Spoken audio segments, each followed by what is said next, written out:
that Ulster Bank and KBC will be exiting the Irish market. Traditionally, the Ulster Bank had a very significant presence in the border region, and I know of many families, individuals and businesses in Cavan Monaghan who are very concerned about the loss of banking services. This is by far the biggest logistical challenge for the Irish banking since the introduction of the euro, when one considers that there are 960,000 Ulster Bank accounts and 300,000 KBC accounts in our state.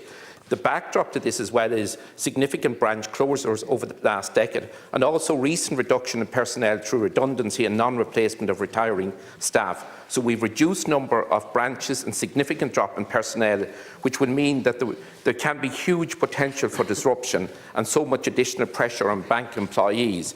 There's a narrative out there about regular contact with key stakeholders, including the Central Bank, the Competition and Consumer Protection Commission and Banking and Payments Federation. There's an unacceptable omission is the Financial Services Union, representative body for bank employees.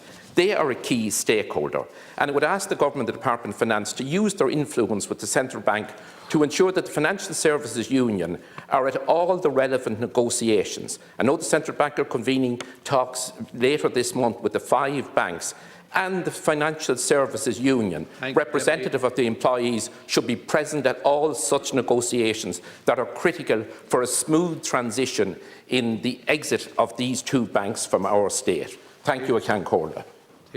I thank the Deputy for his comprehensive presentation, and Minister Donoghue and his officials are engaging with the banks that have indicated their intentions to leave the market, KBC and Ulster Bank in particular.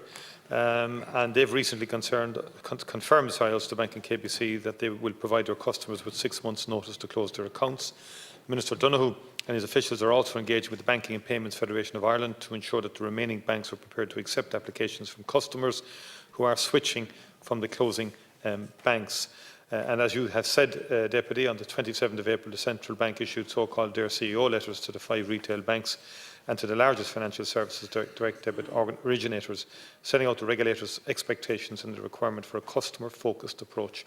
And on the 17th of May, the Central Bank will meet with the leaders of the retail banks at a roundtable meeting to discuss their readiness for the migration of accounts from both Ulster Bank and KBC, and to ensure that all parties prioritise the interests of customers and prospective customers throughout the unprecedented volume of account migration. And I'll certainly convey to the Minister your point in relation to a key stakeholder, the Financial Services Union.